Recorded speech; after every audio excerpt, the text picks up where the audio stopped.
Hello tout le monde, bienvenue sur ma chaîne Naomi Beauty Secrets. J'espère que vous allez bien. En ce qui me concerne, tout va très bien.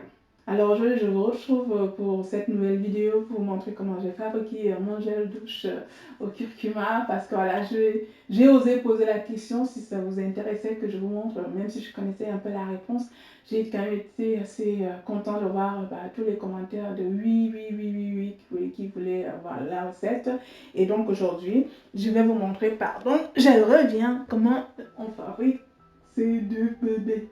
En fait, sur la photo, il y avait plutôt ce gel douche parce que j'avais fait un premier test et j'ai attendu 2-3 jours et j'ai trouvé que c'était assez concluant. Et du coup, j'ai refait maintenant le savon en filmant pour vous montrer comment je l'ai réalisé. Et j'en ai profité pour vous faire pour vous faire le même savon avec deux versions. Là, c'est pas la version pailletée et il est super beau, il est translucide, il est magnifique.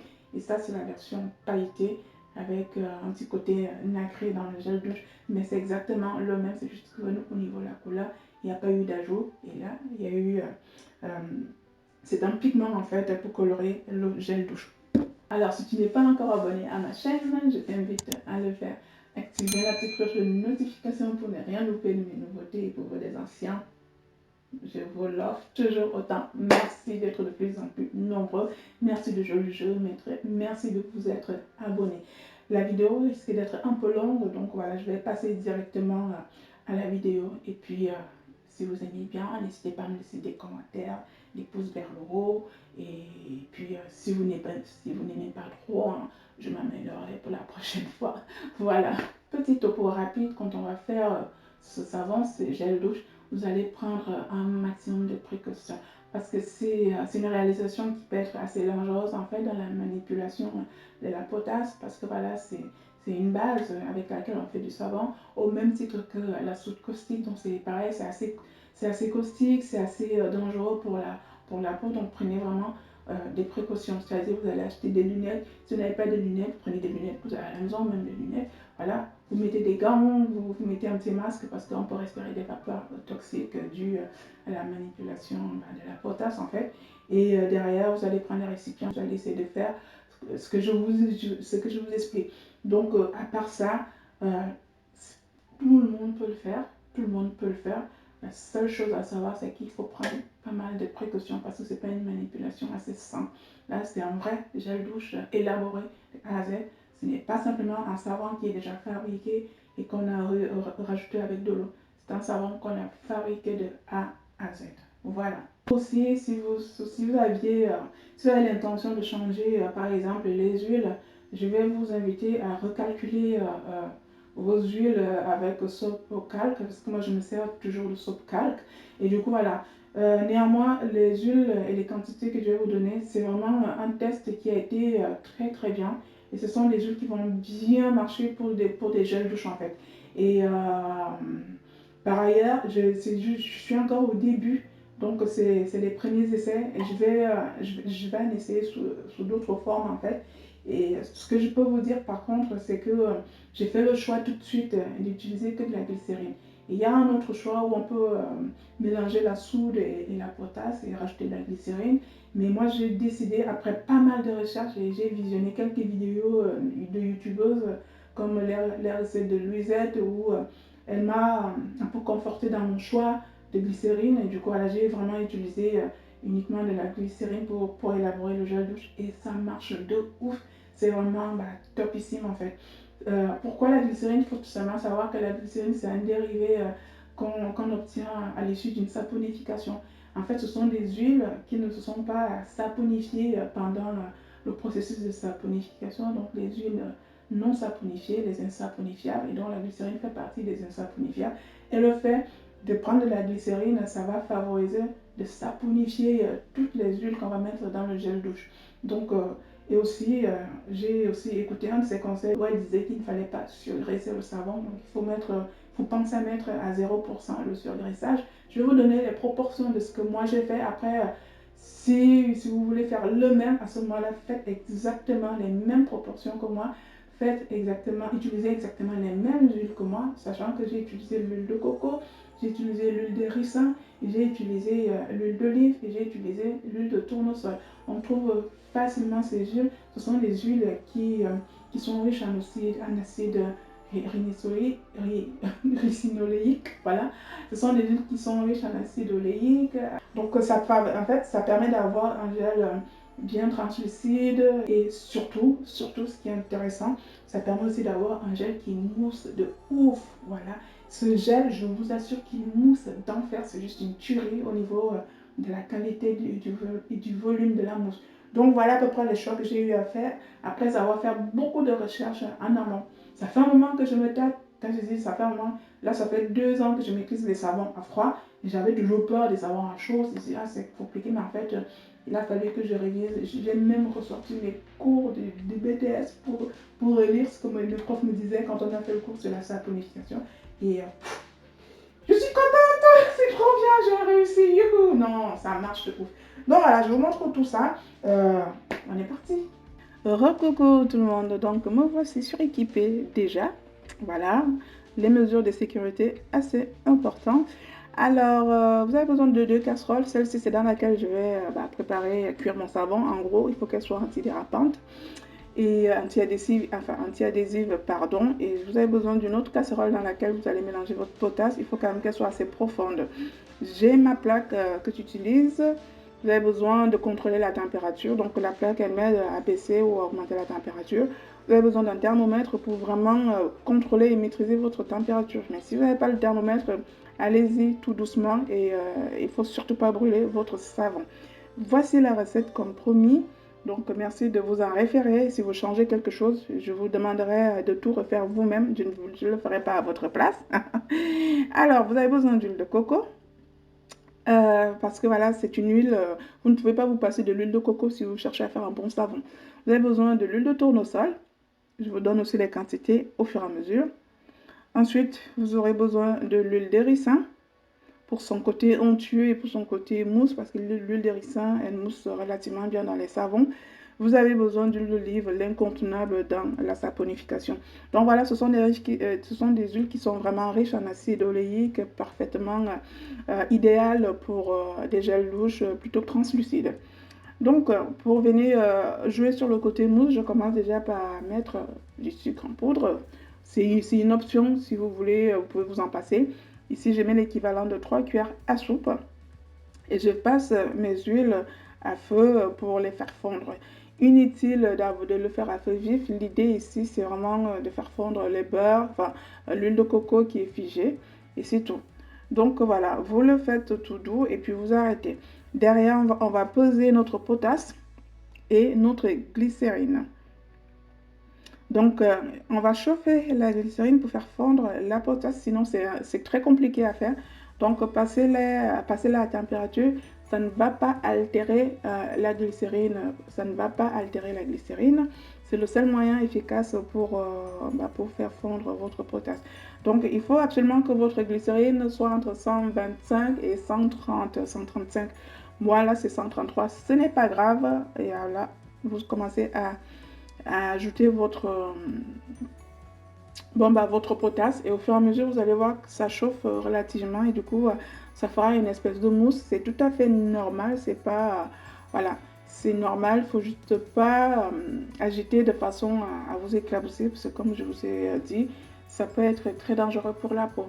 Donc faites-le au fur et à mesure, ne versez pas toute votre potasse d'un coup. Faites-le tout doux, tout doux, tout doux et ça vous permettra de contrôler la dissolution de la potasse. Et vous verrez que c'est quasiment impossible à tout dissoudre. Et donc, c'est pas grave, ça sert à rien de filtrer. Versez tout ça dans vos huiles déjà fondues et vous allez commencer à saponification. Donc, on va tournoyer avec votre fouet. Là, il faut qu'on soit environ à 90 degrés, hein, maximum 95. Ici, on ne cherche pas à cuire, à brûler le savon. Le contrôle de température est vraiment important. Donc après, vous allez tout simplement mixer.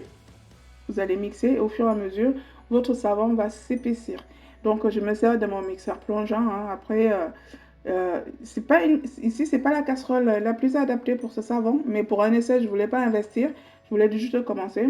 Et je précise aussi que vos ustensiles de savon ne doivent en aucun cas être utilisés pour l'alimentation. On ne va pas faire des petits pots de bébé dans un truc où on a fait des savons. C'est pas conseillé. Enfin bref, je viens rajouter ma poudre de curcuma, l'équivalent d'une cuillère à soupe, et je vais toujours contrôler, mixer, contrôler, mixer. Donc l'idée ici, c'est éviter que ça crame. Donc si vous n'avez pas de thermomètre, vous pouvez voir à l'œil, voilà. Faites-le vraiment à feu doux. Et ça m'a pris à peu près 40 à 50 minutes toute la préparation du savon. Ici, je fais le test de clarté. Ça permet de voir si votre savon est translucide en fait. Vous prenez 10, en fait c'est 10% de savon en fait, et le reste d'eau 90%. Utilisez de l'eau déminéralisée et pas autre chose, c'est comme ça.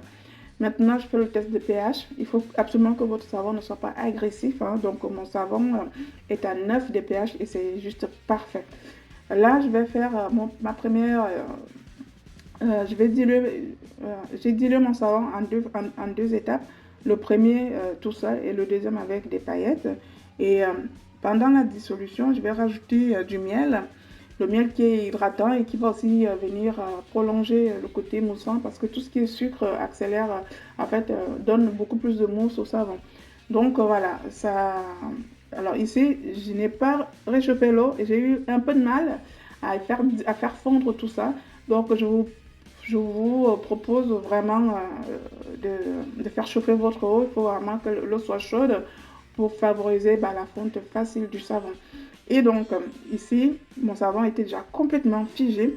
Je l'ai repassé sur ma plaque en fait, pour le faire fondre parce que c'était quasi impossible même à mixer.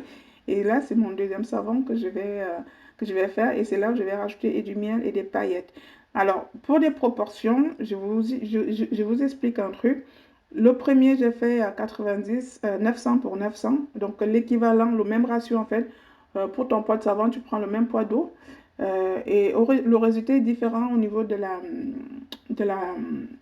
de la texture. Il est beaucoup plus onctueux. Alors que le deuxième, j'ai fait un peu plus d'eau, c'est-à-dire, voilà, j'ai mis 850 grammes de savon et j'ai mis 1 litre d'eau pour voir à peu près. Et effectivement, il était beaucoup plus liquide. Aussi, les savons, les gels douche qui sont liquides, le problème peut aussi venir de l'ajout des parfums. Parce que les parfums ont cette tendance à liquéfier un tout petit peu votre gel douche. Donc, si vous voulez un savon plus onctueux, mettez beaucoup moins d'eau. Sinon, ne rajoutez pas de parfum. Je ne sais pas si on se comprend. Parce que le parfum, il va un peu liquéfier. Mais si vous voulez quand même un gel douche qui sent bon, à ce moment, vous ne mettez pas trop d'eau et vous aurez un gel douche onctueux. Donc, je pense que les prochaines fois, je vais mettre un tout petit peu moins d'eau pour avoir un gel beaucoup plus onctueux. Donc, voici là où j'ai mis un peu plus d'eau et vous voyez qu'il est quand même assez liquide. Mais voilà, à part ça, c'est juste parfait. Donc, ça fait un peu un sirop beaucoup plus liquide, alors que l'autre, il est beaucoup plus onctueux, mais néanmoins, si vous voulez vraiment plus épais, mettez un peu moins d'eau, d'accord? Donc, faites des petits tests comme ça quand vous allez dissoudre votre savon. Mais je vous assure que la mousse, oh purée, c'est une tuerie. Le savon est vraiment top. Et comme toujours, moi, je n'aime pas trop parler. Il faut toujours que je vous montre que j'utilise mes propres produits. Je vous assure que c'est canon pour la peau. C'est vraiment canon. Je pense que voilà, je vais commencer à avoir une petite passion pour les gels douche. Mais je sais que c'est beaucoup de travail par rapport à la saponification à froid. La saponification à chaud, oh là là, c'est beaucoup, beaucoup plus, ça met beaucoup plus de temps. Par contre, l'intérêt, c'est qu'il est utilisable tout de suite. On n'a pas besoin d'attendre le temps de cure comme les savons durs. Et puis voilà. Donc, si vous voulez, si vous trouverez que les gels douche comme ça sont chers, à ce moment, il faut aller en grande surface acheter votre gel douche et puis basta, hein. Parce que là, moi, je sais qu'il n'y a pas de cochonnerie dans mes produits. C'est que du naturel, c'est que de la bombe, c'est que du bon. Et c'est ça vraiment que j'apprécie énormément dans la fabrication artisanale. On contrôle vraiment ce qu'on met. Donc, voici mon gel douche sans ajout de paillettes en fait, et l'autre avec ajout de paillettes. La couleur, elle est quand même assez sympa, c'est glow, c'est vraiment magnifique. Oui, le curcuma donne vraiment cette couleur au savon, parce que sans savon, il aurait un peu une couleur un peu verdâtre, parce que l'huile d'olive, elle est verdâtre. Donc voici dans ma douche. Et oui, bah oui, il faut quand même que je vous montre que bah, tout ça, c'est pas du balabala. Tout ça, c'est que pas du blabla. C'est du bon, c'est du lourd. Donc, je ne prendrai pas les risques pour ma peau et ma santé. Donc, si je vous montre, c'est que vous pouvez y aller, mais les yeux fermés. Et non, je m'éclate avec mon nouveau gel douche. Non, sérieux, je suis tellement fière, je suis contente. C'est de la magie sur la peau. Ça nettoie, ça n'assèche pas, ça sent bon. C'est un gel douche. Bah, la totale, quoi. Voilà. Allez, je vous laisse regarder la fin de la vidéo. Et si vous avez des questions supplémentaires, ça sera en commentaire. Je prendrai le temps de vous répondre. Et donc, voilà. En tout cas, je vous remercie pour votre attention et j'espère que vous allez aussi réussir votre gel douche. N'hésitez pas à venir faire des petits posts pour me dire que vous avez réussi. Et c'est pas fini parce que j'en ferai d'autres. Et je pense que je vais encore m'améliorer au niveau de la texture. Voilà. Allez, je fais de gros bisous et puis je vous dis à très bientôt pour ma prochaine astuce beauté. En attendant, prenez grand soin de vous. Bisous tout le monde. Bye bye.